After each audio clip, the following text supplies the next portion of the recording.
Hello everyone, this is Defense Politics Asia, and this is the quick update over at the situation at the Zaporizhia front's Velika Novosibirsk sector, which is over here. This Velika Novosibirsk sector, for those that are unsure, is actually this part of the Zaporizhia region, and the Ukrainian forces have some success over at Urozhaine, and Ukrainian forces have actually managed to take at least half of Urozhaine, and the Russian forces have been pushed south, mainly probably in the southern part in this area here, and the Ukrainian forces have a strong positions over in the northern part, and they have already entrenched themselves pretty well over in the northern area of Urozhaine, and the Ukrainian forces is now trying to set up some pontoon bridges, but it was destroyed by the Russian artillery so far.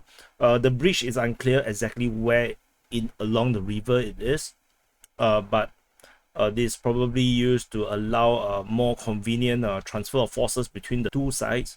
As I mentioned before, the entire reason why Staro-Mayoske and Urozhaine is so important is because of this crossing over here, where troops can be transferred across the Mokryali River easily. So which is why this area here is so strategically important. The Ukrainian forces are trying to do some kind of attack. According to pro-Russian sources, they say this is a kind of pincer, with the Ukrainian forces attacking on the eastern part of Urozhaine, and hopefully, according to what they hope is probably to make this flanking movement to force the Russians out. But according to the information coming from the pro-Russian sources, it seems like this is pretty inevitable, because the Russian forces are going to find themselves having nothing to defend, because Urozhaine currently is getting flattened due to the fighting.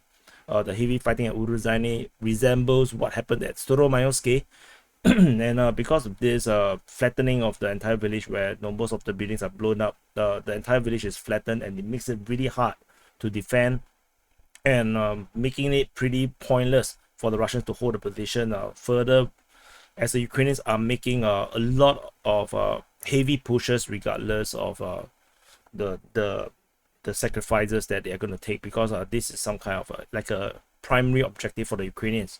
And it looks like the situation over at Staro-Mayoske is pretty much under Ukrainian. I'm still not sure if the Ukrainians actually have a defensive position within the village, within this town, which is also pretty flattened.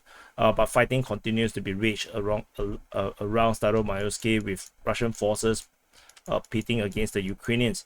And this is the situation around Staro-Mayoske and Urozhaine. There is also fighting on the western part of Staro-Mayoske. According to information on the 13th, which is the latest information, the Ukrainian forces are attacking over at the eastern part. Similar situation as per why the Ukrainians attacking this area here, because this allows the creation of a good buffer zone around these two settlements.